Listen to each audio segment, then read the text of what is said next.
I think we've spent so much time talking about red flags that we've forgotten to talk about green ones. And honestly, some of the healthiest people I've met weren't super exciting at first. They weren't love bombing me, they weren't creating emotional roller coasters, they weren't keeping me guessing. They were just consistent. And if you're used to chaos, that can feel surprisingly unfamiliar. Because sometimes when you've spent years learning how to survive storms, calm weather almost feels suspicious. You're standing there like, wait, where's the thunder? Where's the part where I have to prove myself? Where's the moment where everything changes? Because a lot of us have been conditioned to mistake intensity for connection. We've mistaken anxiety for chemistry. We've mistaken uncertainty for mystery. We've mistaken someone activating our wounds for someone awakening our heart. And this episode is about something I've personally been sitting with lately. What happens when you stop chasing the feeling of being chosen and start paying attention to how someone actually makes you feel? Because maybe the biggest green flag isn't someone who makes your heart race out of fear, but maybe it's someone who finally lets your nervous system breathe. Welcome back to Wild Mind, Rooted Heart, where we talk about the messy, beautiful process of healing, relationships, trauma, growth, and figuring out who we are when we're no longer completely living from survival mode. And today's episode is a little personal because I think sometimes the lessons we need to talk about the most are the ones we are actively learning, not the ones we have perfectly figured out. And right now, I'm learning something really interesting about myself.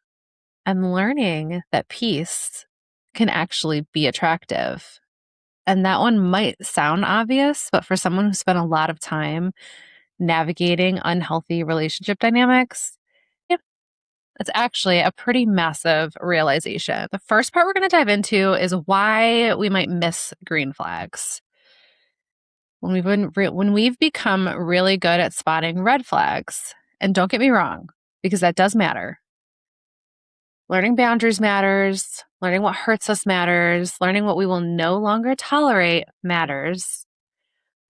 But sometimes we become so focused on avoiding the wrong thing that we forget to recognize the right thing. A lot of us grew up around instability. Maybe love felt unpredictable. Maybe you learned that being low maintenance was safer. Maybe you learned to ignore your own needs because having needs felt like a burden. And when that becomes your normal, your nervous system starts confusing familiar with safe, even if familiar wasn't actually healthy. So then when someone comes along who's consistent, someone who communicates, someone who's curious about you, and someone who makes you feel comfortable instead of constantly trying to earn your place, your brain might actually go, wait, why does this feel different? Because chaos is loud, peace is quiet. And sometimes quiet takes practice. I will say this again and again, I think. Things that are meant for you find you when they're meant to.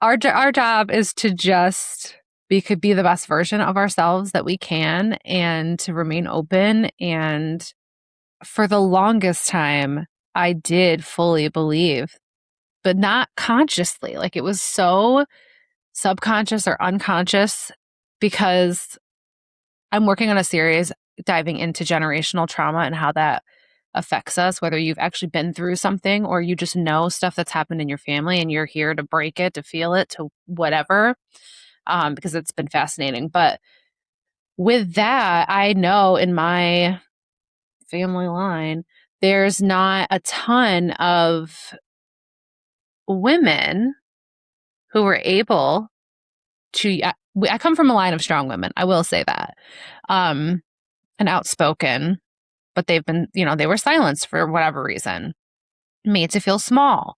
I know that the world is different now than it was back then. And That's something that a lot of people, I think, are struggling to kind of understand.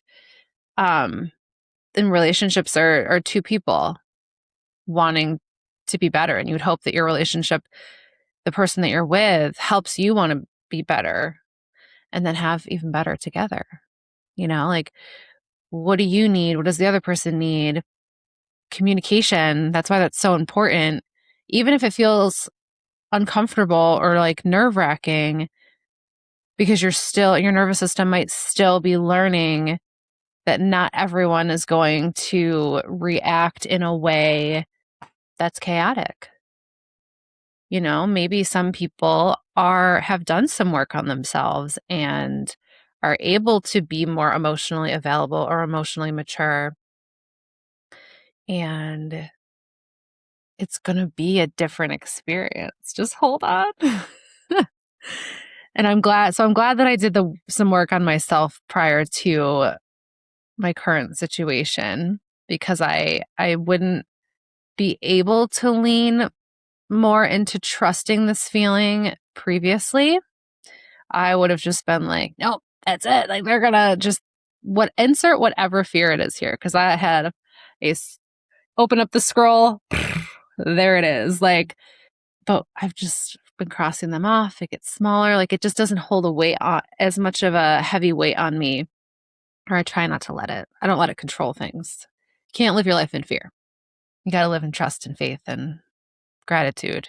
And if you want something different, you got to do things differently. And maybe you're figuring it out as you go.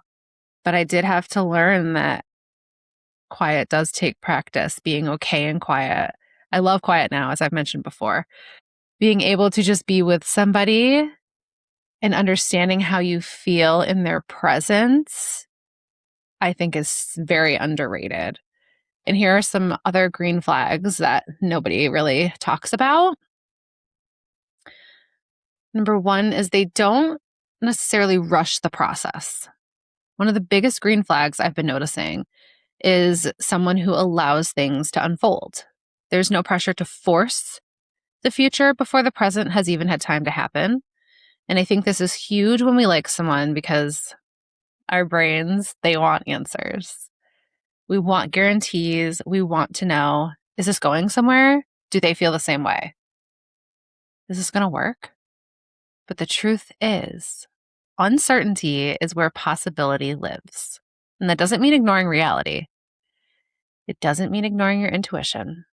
It means allowing yourself to experience something without immediately trying to control the outcome.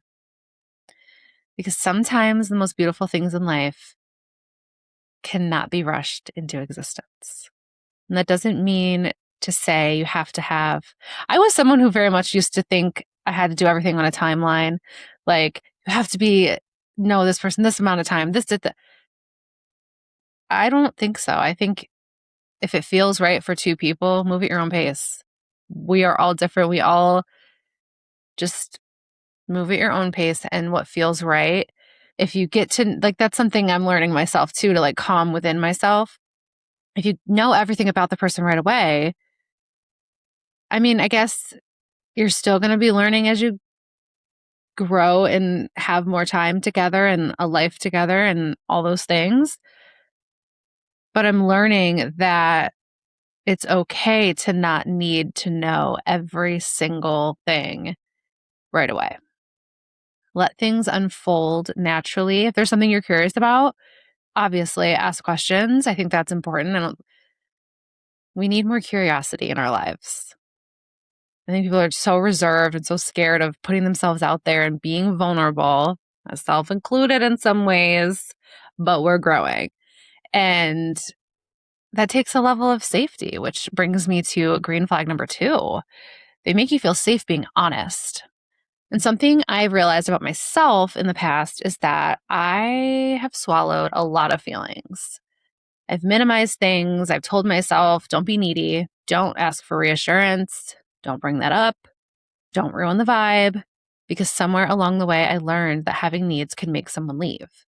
But a healthy connection changes that. A green flag is someone where you don't feel like you have to perform being okay all the time. Someone where you can communicate. Someone where reassurance doesn't feel like a burden. And someone where your feelings don't immediately become a problem to solve. And this is something I've been noticing lately. That instead of being stuck in that anxious spiral of, what does this person really feel? What if they disappear? What if I'm more invested? I actually feel calmer. And that is a very different experience for me. Because for one, I think it's important to remind each other that you feel lucky or that something about them is special and to make that known. I think a lot of mishaps can happen when we just assume the other person knows how we feel. And even if they do, even if you've been together for a while and you're like, well, duh, of course, it's still nice to hear and be reminded. And it's such a simple, like easy thing. I have sticky notes that they're heart shaped, but I have sticky notes everywhere for little reminders for myself of things that either I need to be reminded of or work on, or little just positive messages that just help me. In my apartment, I've always liked to have quotes or something like in different areas of my space. And for a while, people would, always joke, and I've always been mocked for just different things, being a philosopher or being just very wordy. But it's been helpful for me. And I realized once I was in my apartment, I was on, my healing experience. I was like, oh, that's why. Because it's nice sometimes to, as someone who doesn't have a lot of my needs met from people, I didn't know how to express them. I'm still actually learning how to do that. And they were just little words of encouragement and things that I needed that I would take in subconsciously. I didn't even realize until I became more aware and was like, oh, that's why I keep that. I have one I love that says, life is better when you are laughing. I love nothing more than to laugh. The deep belly, silly, just goofy laughs are my favorite thing in the entire world. And I have friends that I go to for that, or people in my life that I know I can have that with. And it's super important. But that's where love languages are super helpful. And it's knowing what they mean to you, because, and I don't know, they all serve a different time and a place. And maybe I'll do another episode on that, more deep dived. But let's get back into it. Green flag number 3, they are curious about who you are. Not just what you look like, not just what you do, not just the easy surface level things, but who you are. What shaped you? What matters to you? What makes you light up? What makes you think? What makes you feel alive? I think one of the most beautiful things about connection is when someone isn't just interested in your presence, they're interested in your entire universe. The way your brain works, the way your heart works, the stories that made you who you are. And I think that's the really fun part about when you're first getting to know someone. And I look forward to even growing old with somebody and learning more and in different ways and all the layers and just continuing to figure out how to better serve each other.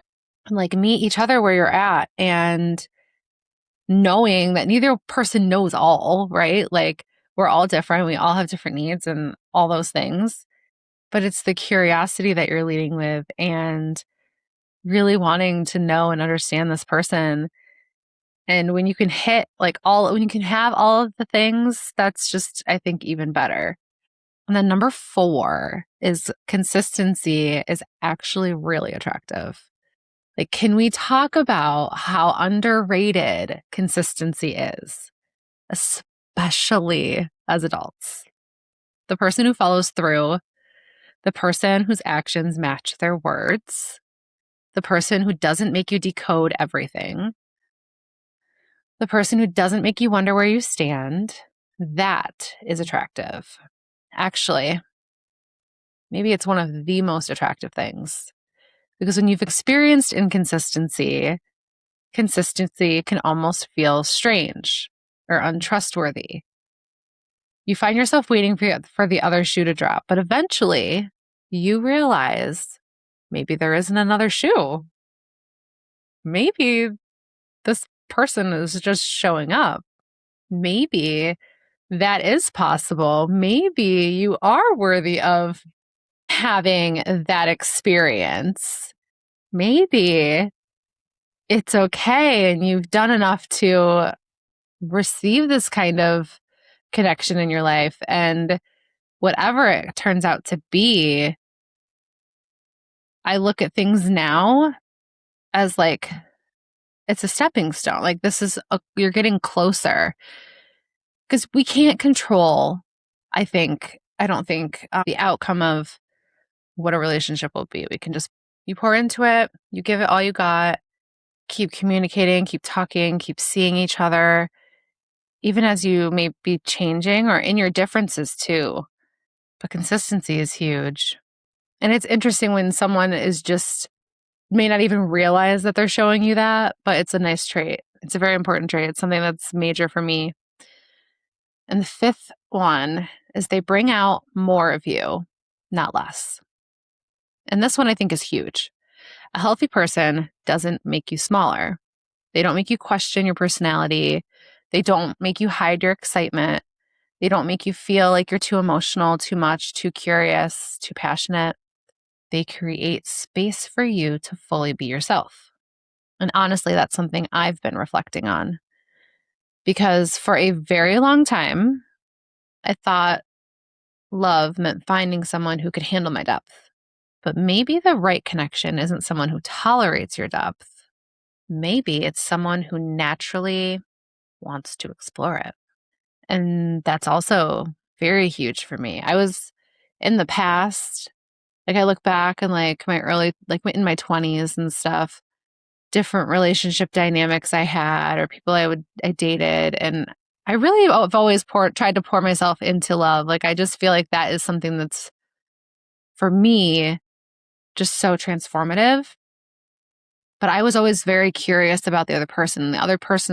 Like those people liked the attention I think that I gave now that I've learned about myself. And again, I'm going to always reference human design because it helped me understand myself and how my interactions and experience with people, just how they can be certain ways that they are.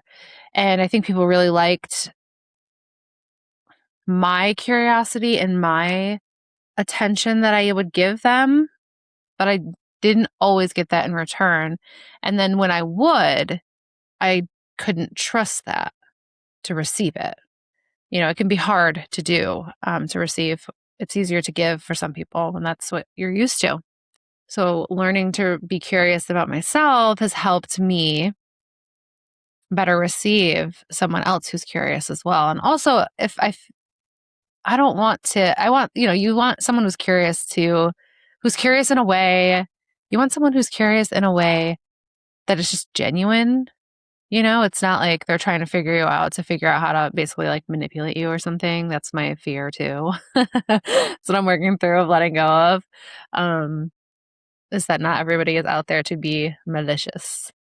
I do believe if I have a good heart, other people have good hearts too. So they're just harder to find. And this is where I want to get a little vulnerable because I think sometimes we close doors on parts of ourselves after enough disappointment.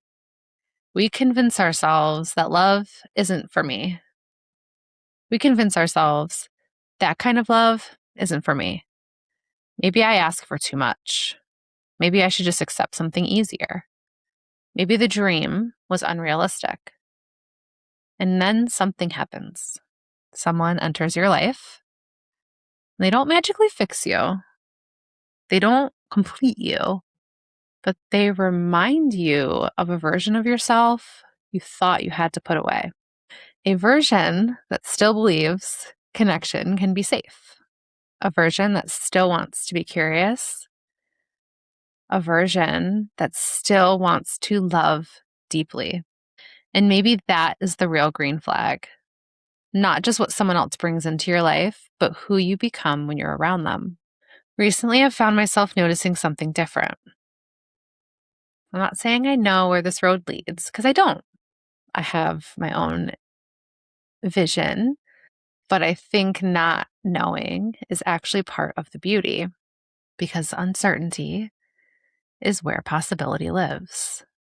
And what I do know is that I'm paying attention. I'm listening to my intuition. I'm letting myself slow down internally. I'm not forcing a story. I'm not trying to predict the ending. I'm allowing myself to experience what is actually happening. And the story is already unfolding beautifully. And so right now, what I'm experiencing is someone who is incredibly smart, someone who's caring, loving, curious, who feels comfortable to be around, who makes me laugh, someone whose presence feels grounding, someone whose eyes I could honestly get lost in. And maybe the most surprising part may not even just be him. Maybe the most surprising part is me, because the old version of me would have been searching for danger, searching for signs, searching for proof, searching for the moment where I need to protect myself or run. But this version of me, she's noticing, she's staying curious, she's letting things unfold, she's allowing herself to hope. And hope is vulnerable, but hope is also alive. And maybe healthy isn't the person who creates the biggest emotional high. Maybe healthy is the person who creates enough safety for you to come back home to yourself. Maybe green flags aren't always fireworks. Maybe sometimes they're the quiet moments where you realize, I don't feel like I have to fight for this. I don't feel like I have to earn this. I don't feel like I have to abandon myself to be loved. Maybe healthy love doesn't make you lose yourself. Maybe it helps you find yourself. And if you're someone who is used to chaos, remember this. A peaceful connection might not feel like the roller coaster. It might feel like finally getting off the ride and realizing you were never meant to live there. Thank you so much for listening and spending this time with me.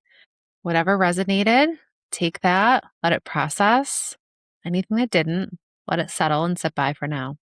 Stay wild in your mind and rooted in your heart, and we will see you for the next one.